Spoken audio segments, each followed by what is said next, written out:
Hello and welcome to another modelling video. This is Alan from the warhammer YouTube with another model video.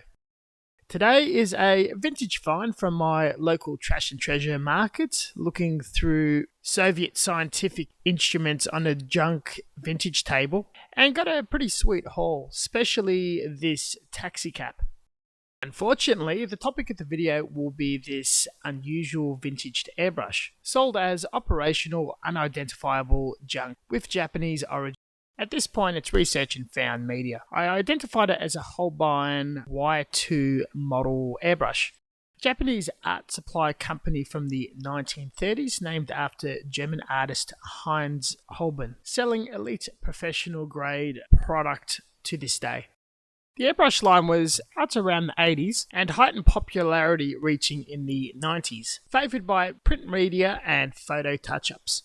Sold as a professional rather than a hobby tool at a much higher price than its Iwata and Olympus counterparts. Finding pictures and information, any sort of review and examples online proved to be very difficult. New ones are hard to source, very sought after, and junk examples sold at high prices at auction. Found a few English threads on social media and forums about finding them in junk stores and testing them out. Unboxing from this Brazilian video from several years ago. It's in a standard hard plastic case, foam insert and instruction sheet. Parts and nozzles can be sourced on Etsy for whatever reason. The brand still exists and sells paints and a new series of airbrushes with a distribution in America and Japan.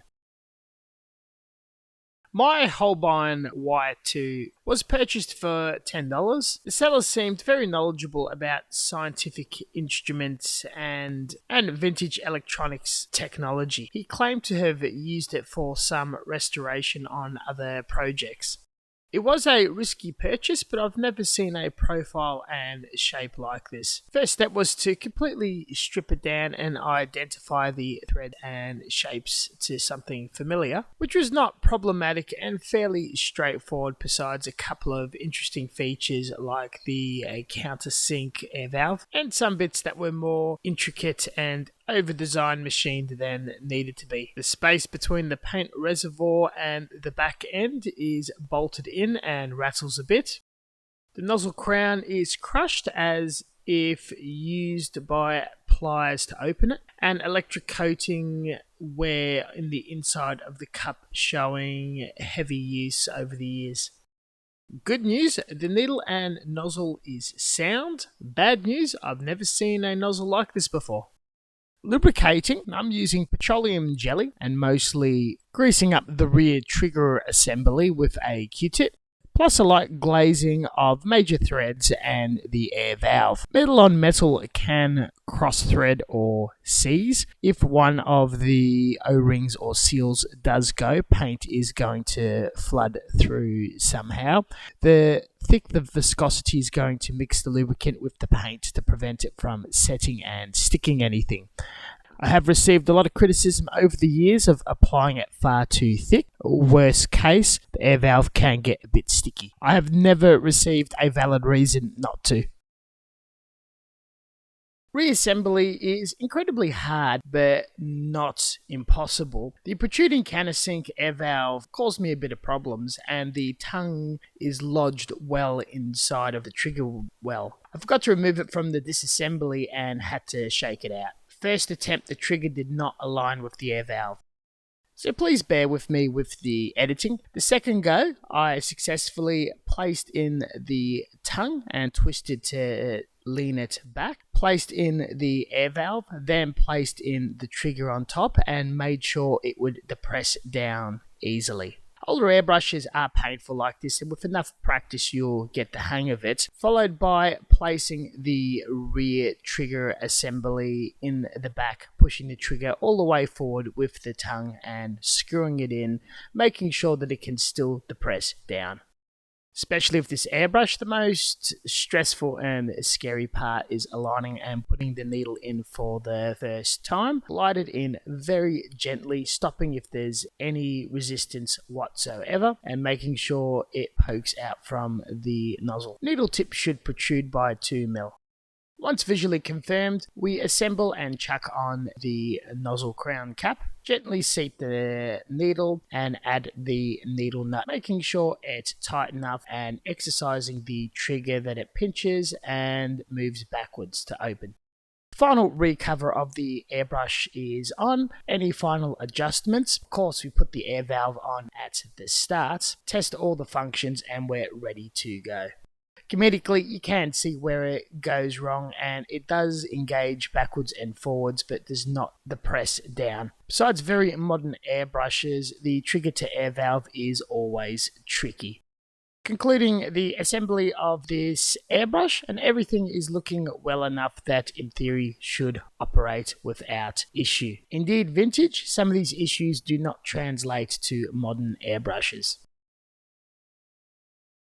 Connecting to an air source, the input valve is 1/8 inch threaded and can take a standard braided hose for the housing compressors. Industry standard, no stress, does not take to standard airbrush holders. Workarounds exist. Test that it works, I'll be spraying a bit of thinner or water just to make sure it atomizes and works before adding paint. I use a small low-powered compressor that outputs between 11 to 15 psi. With some minor adjustments, I got it flowing and atomizing pretty much okay. The output is good, no air leaks, however the air valve is very sticky and does not close all of the way, allowing air to trickle further. Hooking and lifting the valve with your finger does shut it off if needed. This may need a service later, I'm worried the part's not standard. I will be spraying automotive lacquers, reduced with a slow drying automotive lacquer thinner at a very thin water-like viscosity. Easily tested by swirling the paint in a clear shot glass and seeing it cling to the sides transparently. It is important to stir and mix your paint externally from the airbrush cup. With a very quick test, the fan is funneled to produce very thin lines at a very crisp, clean atomization. Absolutely amazing. This airbrush works, and not only that it works, it is very fine and very easy to control. You can definitely see why at the time this was an industry standard for professional and fine art and touch-up. It's buttery smooth even with all the issues and damage that has occurred to it over the years. Doing a pencil thin line is effortless. It's very easy to use. It's very fun to use. It is comparable, if not superior, to a Badger or H&S. Kind of like the Sotar, but more versatile. Cheaper, accessible version, the Gallier. I am instantly a fan and willing and would like to explore their modern offerings if it's acquirable. It is far more expensive and very limited in its supply, directed straight to professionals and art schools. Porous paper is very easy and simple to spray. Going straight to a polished spoon, it's not backsplashing and taking to the surface quite well. It is geared for low pressure spraying and does not pull or have issues a lot like Hyacinth or Iwata that just immediately froze the paint full ball in a wide spray. Doing line work straight on the cheap Gundam kit, I'm tracing the panels with great ease and very casually. This has an amazing amount of control. Cleaning is a standard affair, but cannot comment too accurately due to the age and wear. Decant all the paint from the cup and wipe it down. Pull back the needle and wipe out the nozzle crown. Remove the back and needle and wipe that down as well. Even with a damaged crown, dry tip does not seem to be an issue. Adding gun cleaner to the reservoir, I plug the crown with my finger and pull back with a little air to cycle air out and jet bubble all the remaining paint residue and spray it out into a tissue or airbrush cleaner. One pass and she was clean. Some paint did cling inside, but the electric coating has worn away to the raw metal. The airbrush should be and probably was retired from service. This concludes this short and curious video. I've learnt about a new brand that I've never encountered before and an aspect of the industry and hobby that's kind of been a bit hidden. Through exclusivity and industry gatekeeping, bit of history. Should you be picking up random unknown airbrushes out and about for cheap? Honestly, I do. And if it's out of being curious and trying, why not? But it does come with its risks of not being ideal tools. I'm a personal collector, so that's alright and I can showcase to you all. I'm very glad to have picked this up, and if you're looking for an occasional fine liner for special jobs, it's alright, but at its current age and rarity of parts, a workhorse I would be a bit concerned about. I would like to explore options for a better source of parts, and I would be very much interested in picking up a new Series 1 from Japan or overseas and keeping it aside for specialty jobs. Also on the lookout for a H&S and Olympus. That concludes the video. Thank you very much for watching, and as always, until next time, stay tuned for further content and we'll catch you guys next time.